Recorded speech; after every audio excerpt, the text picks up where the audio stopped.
Those politicians who decide to cave into this coronavirus, they need to understand the consequences of their cowardly act. Stop tape. Cowardly act to try and make some money to put food in the mouths of their family. That's not cowardly, Governor. What is cowardly is for you to stand there and criticize these people who are trying to live the American dream and trying to make a buck and trying to survive. It's so easy for Americans to sit back and collect this massive unemployment in the infinite wisdom of the federal government to not only match but exceed their income. It's so easy to have these people sit back and throw polls at them and ask them, well, do you think that the government ought to stay shut down and society ought to stay shut down and the economy ought to stay shut down until we have, quote, defeated the Wuhan coronavirus? They're sitting back and they're eating bonbons and they're playing these video games and they're producing these TikTok videos, having the time of their lives. It's a multi-month-long vacation, indefinite vacation. They're having a great time. But these people are suffering, Governor. In the Keystone State, people are dying because of your edicts. They're not dying from the Wuhan coronavirus.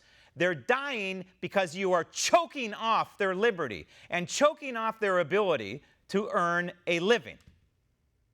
And to come out and say that they are the cowards, and these counties, by the way, that have the guts, they do have the guts to defy this guy and say, you know what, we're going to let our people open up. And these sheriffs who are saying, you know what, we're not going to enforce the governor's orders. God bless them. And stick with these people. We have to support these people because they are standing up to tyranny in the shadow of the framers of the Constitution. They're doing the same thing. They're standing up to tyranny, and they are saying, let liberty live. They are patriots, not cowards, Governor. Roll tape. The funding we have put aside to help with fighting this crisis will go to the folks who are doing their part. And that includes our CARES Act funding, which will be used to support counties that are following the orders to prevent the spread and the medical communities who are treating patients. Stop it. Okay, so you get the point here, right? So he's holding an anvil over the head of these counties and these businesses, by the way, the hair shops, right? You're going to lose your license if you open up. You see? You see how this is all interconnected? And now these counties, the CARES Act. Great job again there, federal government. You gave the money to these maniac governors. It's not what you should be doing. If you want to help out, if you want to give money, give it directly to the people. And at the very least, if you want to give it to government, give it to the county level. Forget these governors. Are you out of your minds? And at least it allows people, say, for example, in California or Pennsylvania, but in California, there's 58 counties, right? And if you happen to live in a county that's next door to a county that's more free than your county, then guess what?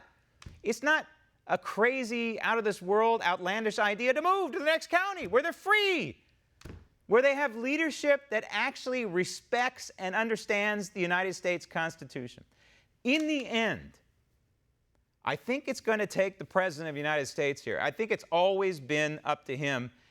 It's an election year, and he probably doesn't want to do something radical, but constitutionally radical, and that is enforcing the Commerce Clause.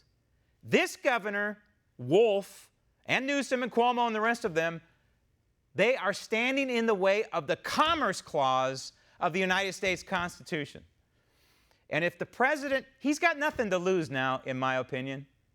If the president invokes the Commerce Clause and says to the Department of Justice and his Attorney General, these people are in defiance of the Commerce Clause, you need to hold them accountable, expedite it, I believe now this is the only way to end this farce, this governmental response by the blue state governors who are continuing to drag this out in order to harm the re-election chances of Donald Trump.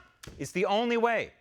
It's a radical idea, but it's a constitutional idea. So defy these governors, right? That's all I can say. Defy, defy, defy. Martin Luther King Jr. defied unconstitutional governors, right? And thinking Americans in these blue states need to follow in MLK's footsteps. It is our moral obligation as Americans to stand up to tyranny and stand up for liberty. Want to see more videos like this? Click on the link below and subscribe to One America News on YouTube, and call your cable provider and kindly demand that One America News is added to your lineup. Call and subscribe today.